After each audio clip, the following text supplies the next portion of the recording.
Have you been feeling lonely? Whether you're single or in a relationship, loneliness is an epidemic that has now grown so large, we're not even sure how to deal with it. So this week, we're going to be talking about loneliness and ways you can cope. I'm Dr. Catalina Lawson, a licensed clinical psychologist, and I love talking about sex. Sex Marks the Spot is a podcast that bridges the gap between what we know and what we actually do when it comes to sex, relationships, and health. Thanks so much for joining me this week. In my first show, I began to talk about all of these factors that can influence and really bring down our sexuality and challenge us as individuals. And one major factor to that is when we feel lonely. Loneliness is now an epidemic. The last Surgeon General really began to open up the world's eyes to how prevalent loneliness is and the need for us to begin to act. Loneliness contributes to so many levels of distress. And the interesting thing with loneliness is that it actually doesn't matter if you're in a relationship or if you're single or if you have a lot of support or not. So many people still feel lonely when they have all of that. A recent study showed that particularly amongst elderly individuals, loneliness in relationships amongst individuals who are living with a partner, rates can vary from 25 to 60%. And that in general, loneliness increases with age. That doesn't mean that teenagers and individuals in young adulthood in their 20s and 30s, they're experiencing loneliness too. Loneliness doesn't have just a particular demographic. It doesn't have just a particular target. Loneliness can affect us all. I know certainly I consider myself one of the most,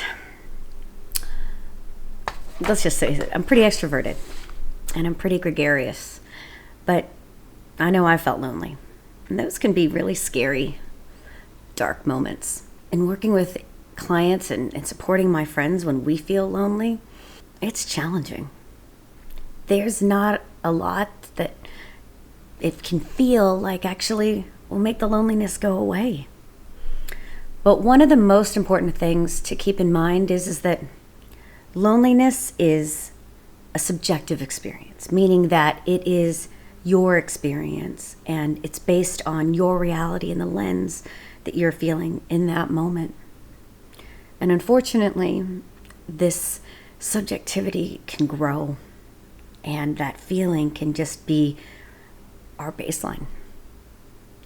But it's important to know that loneliness is not just being alone. And I really say that because I do think that oftentimes when we think about loneliness, we tend to think of it just as for people who maybe don't have big support networks or who are single. But more and more studies are showing that in relationships, plenty of people are feeling alone and disconnected. And one of those things is that you end up seeing that they're not just dissatisfied with their relationships, but they're dissatisfied with themselves and their lives. And that's why loneliness is such an overwhelming feeling. And one of the things we know about our feelings is that our emotions, they're going to come and go. And they may be lots of waves, and we can feel so out of control. But there is hope. Because while we can't control those emotions, what we can control is actually sitting with them and moving through them. And then beginning to control the thoughts and how we respond to these emotions. And that's where we can then begin to see mood lifting and begin to actually not feel so lonely. So that's really what I want to talk about today is I know that when we think about our sexuality and we think about these things and relationships and how we navigate these, this existential reality of how we are alone and only reliant on ourselves actually can feel really overwhelming. And some people think, oh, well, that's just awful to think about. But it actually can be empowering because we are only in control of ourselves, and it is up to ourselves to choose how we want to live. And that doesn't mean we have to feel lonely. That means that we can feel empowered. So one of the things that I'd like us to begin to talk about is first, just actually acknowledging that loneliness exists. And I want you to take some time to think about when in your life have you felt lonely? Because it's probably a reality that at some time maybe you have. And if you have, you're part of a pretty big crowd. And hopefully those moments have been passing. But for those of you where loneliness has actually, that's been the pervasive experience that you felt, and that's where you kind of have been living, this is your chance to actually begin to just slowly pick yourself back up. And that starts by first just acknowledging that you are feeling lonely, embracing that loneliness, and actually just labeling it and acknowledging your humanity.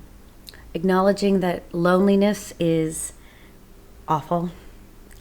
How does it feel for you? How does your experience of loneliness feel? What is that experience for you? Loneliness may actually look different by different people. And the number one thing is for you to actually just begin to acknowledge it and not judge it. Particularly if you are in a relationship.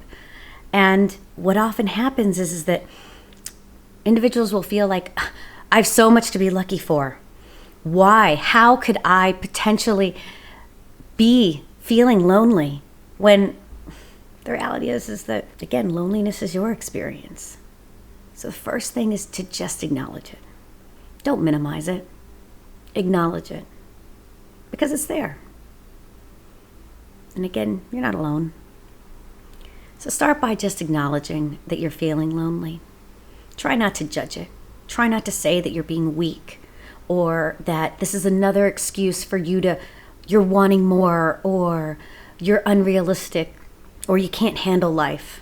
Once you've been able to do that, now the next step is, it may seem completely counterintuitive, but now the next step is actually to learn to sit with that loneliness. Oftentimes what happens when individuals are lonely is they withdraw.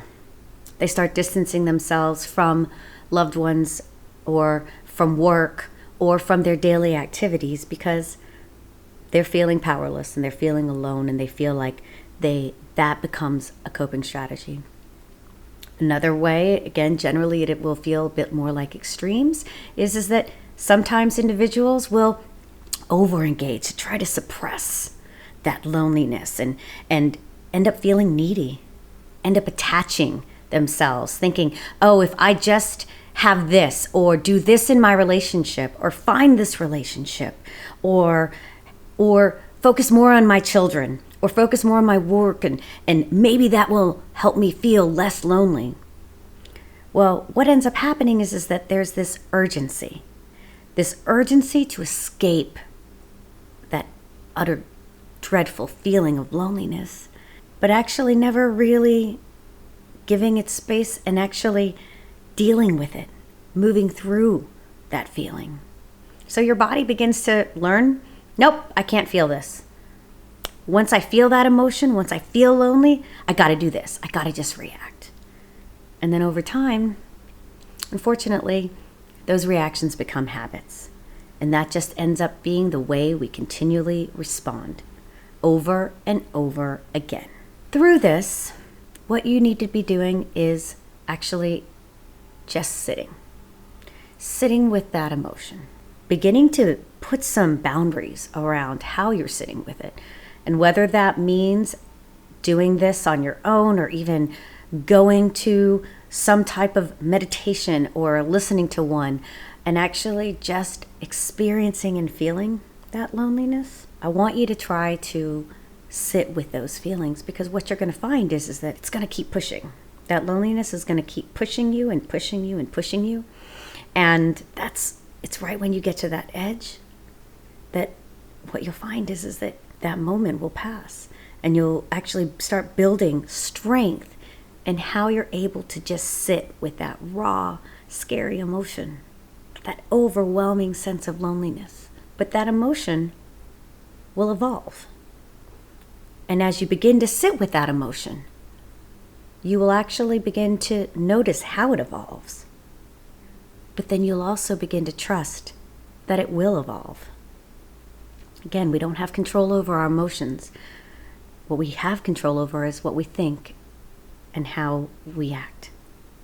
So, by beginning to just sit when you are feeling overwhelmed and lonely, by beginning to just pause and sit with those emotions and observe them and acknowledge and give them space, that is where you are beginning to heal yourself and beginning to access those emotions so that you can actually work on the thoughts and your actions around them. And I know that that can feel really easier said than done. And I'm sure that perhaps you've heard of how you just have to sit and tolerate that emotion. I mean, this is what a lot of mindfulness and meditation techniques really begin to address is that sitting, that increasing your distress tolerance in that moment and building up that muscle to tolerate it. Because again, it is not easy. So begin short. Start with when you feel it. Okay, just commit to saying, okay, you know what? I'm actually just going to feel this for 30 seconds or a minute. And then move if you need to. If your reaction to when you're feeling lonely is to actually try to distract yourself, okay, that is a strategy that's worked for you. So don't necessarily feel like you got to get rid of it so quickly. But begin to challenge that strategy, because that strategy is telling you, nope, you can't handle it, gotta go. Gotta move on, gotta get the emotion away. But the loneliness is still there, okay? So begin to just try to sit with that emotion for even 30 seconds or a minute. And then as you begin to sit, this is where oftentimes breath work and mindfulness really can come in. And we're going to be exploring that more in other episodes, but this is where you begin to actually have a self-practice of pausing and sitting with that emotion and beginning to actually work with it. So just start small. And if your reactions have been to actually isolate and withdraw when you're feeling that, again, now maybe do the opposite in that moment where maybe you're not necessarily to the point where you want to actually engage with others, but begin to actually shift your body. Change the way you're breathing to actually begin to stop that process, that automatic process. The next thing I want you to do, once you begin to actually are able to sit and acknowledge without judging and sit with that feeling of loneliness, now let's begin to observe the thoughts. What's coming up in your head as far as what are the thoughts surrounding this loneliness? Some common thoughts that people will feel is that no one loves me, I'm not lovable. There generally is an I there. I'm not worthy of love. I'm not worthy of a good relationship. I'm not worthy of, or I don't deserve to actually be fully unconditionally loved. Oftentimes it's these messages that actually tell us, oh, I deserve to be alone. And so once we begin to actually observe our thoughts, this then opens up the opportunity for us to then begin to actually control them. Begin to actually challenge those thoughts. looking at, okay, you're not crazy. There's been things that have been happening that have brought you to a place and taught you, okay, this is why this happens. Whether it be messages that you grew up with from your family or in your current relationship, this is where you begin to build up that evidence and acknowledge it. Say, okay, yeah, this is what's happened to me. This is where I learned this for myself. This is why I think this. But then you got to balance that out. And this is where the challenging comes in because, okay, what's the evidence against it? What are identifying and highlighting some of your strengths and working from a strength-based place, a place that where you begin to actually embrace your authentic self, the things that make you you, rather than starting to seeing those as, oh, that's what leads to why I feel rejected, why I feel alone. Actually starting to begin to say, well, but there are these sides about me that actually make me special. That these are the things that make me me. And that begins to challenge. The goal here is not to end up going from, oh, I feel lonely to, oh, I'm this rock star. No, the goal is actually to just depower those overwhelming negative thoughts, to then just neutralize them. To begin to actually say, okay, you know what? I've had it rough. My relationships have been challenged. And I know that I have control and that I've also am a loving person. I know that I do support others with love. And so today, I'm actually going to move through this loneliness. And I'm going to take care of myself in this moment by doing whatever it is that you need to do for your own self-care. Depowering that negative thought, that overwhelming negative thought. So getting yourself to a place where you can actually control that negative thought and actually feel that control, and then bringing it to the present moment of what you're doing in this moment to actually challenge that loneliness, to gain control over it. Okay. So this is where you begin to control your thoughts. And it is not easy, and it takes a lot of practice. So just start slow. Start with the thoughts that are what I call the low-bearing fruit, the ones that come up to first of your head of, oh, maybe this person doesn't like me, or I'm not likable at work, or in this interaction. Start with the least threatening ones where those thoughts are triggering these feelings of loneliness. Start there. And then just keep practicing. This is where oftentimes in therapy, you're actually going to be working through just practicing. It is not easy. So many of us don't have control over our thoughts, and they get overwhelming. And then that feeling of loneliness becomes so pervasive that it generalizes across all aspects of our life. And that didn't happen overnight. So it's important to actually begin to control it just step by step, taking it really slow and managing your expectations that, okay, I'm doing the work, but it's going to take time. Be patient with yourself. Be gentle with yourself. And expect that this will be a process. And then lastly, if you're in a relationship, share your loneliness with your partner and actually tell them that you're feeling lonely. Even if part of the reason you're feeling lonely is because there's tensions or disconnect in your relationship, as long as you are not being abused and you feel like the relationship is actually still supportive, share those feelings with your partner. That's why they're there. It can feel really scary. A lot of individuals hide this because they feel like their partners will feel threatened or attacked or that it's their fault, when you're probably already feeling that it's your fault, that you deserve to be lonely, and you're blaming yourself. So that can keep people from talking to their partners, but it's actually really important to talk to your partner. So try talking to your partner and telling them how lonely you've been feeling, and begin to actually solicit support. And you may not know what that actually looks like, and you don't have to. So just start by actually sharing that you are alone.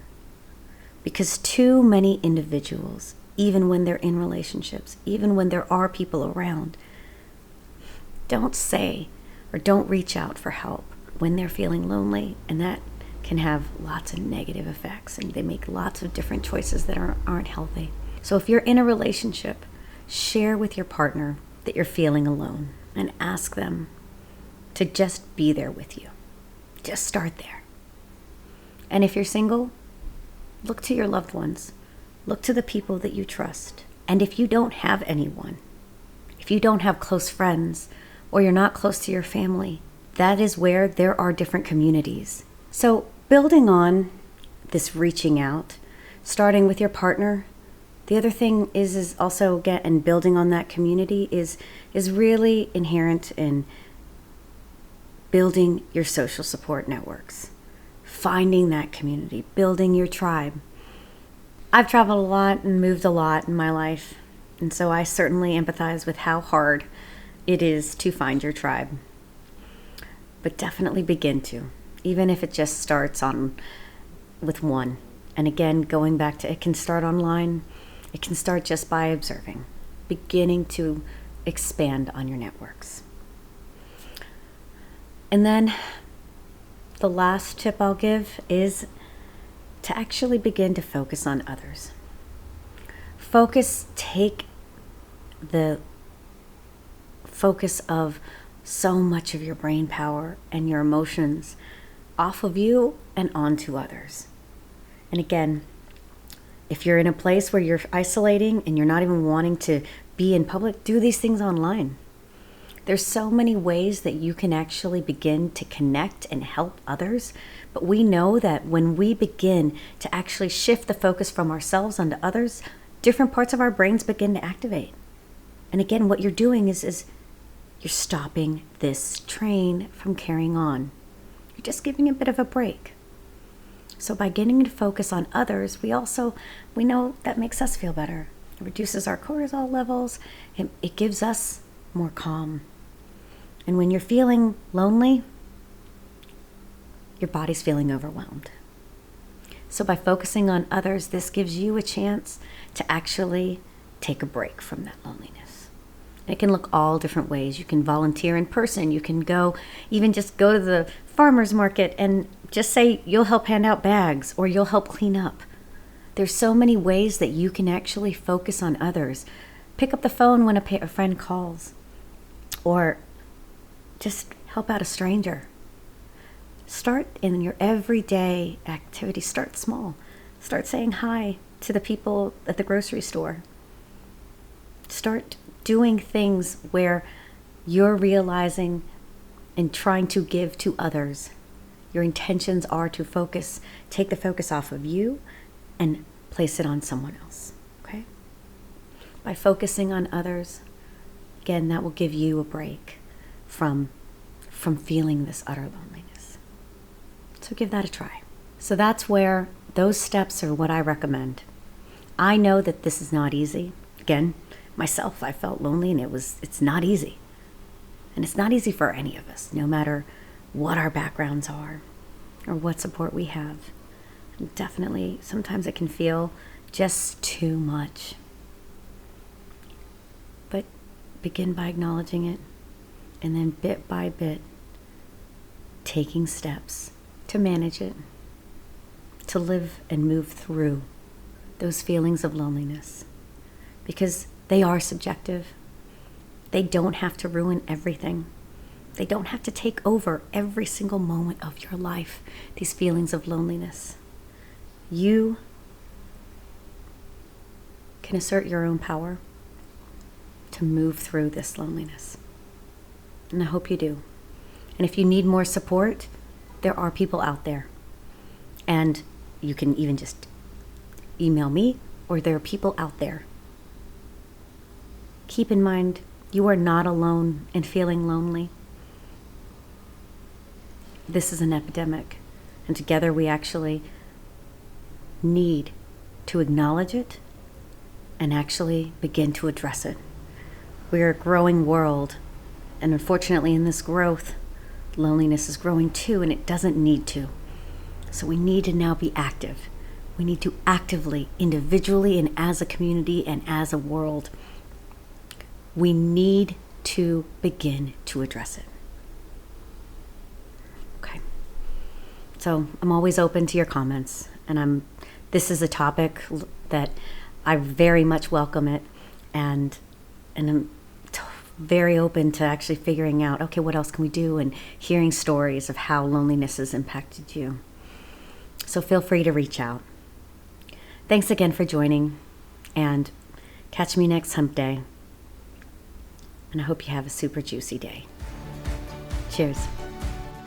The content on this show is meant to be relatable, educational, empowering, and hopefully a little funny. It's not meant to be treatment, and some of the things we talk about may seem more easier said than done. So if you're feeling stuck or alone or distressed, reach out for support from therapists, physicians, or other licensed healthcare providers. Thanks for listening, and tune in each hump day for some juice to fuel your sexy day. Cheers!